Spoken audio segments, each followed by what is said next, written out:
scholarship.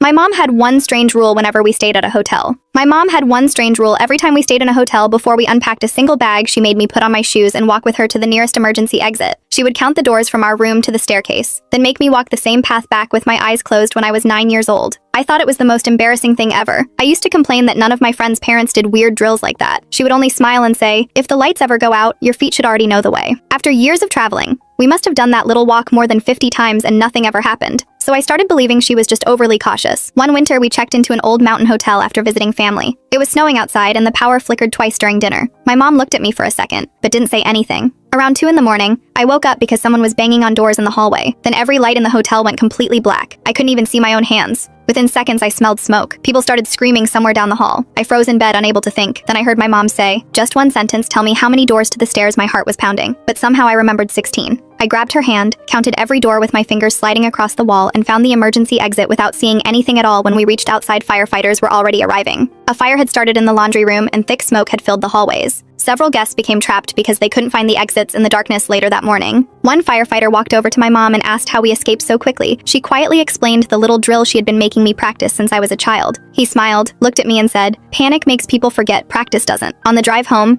I finally asked her why she always made me count those doors. She stared out the window for a long time before saying, "When I was 16, I survived a hotel fire because someone taught me the exact same lesson. Everyone else was searching for the exit. I already knew where it was now. I'm 28 years old, and every time I check into a hotel, I still count the doors before I even put my suitcase down."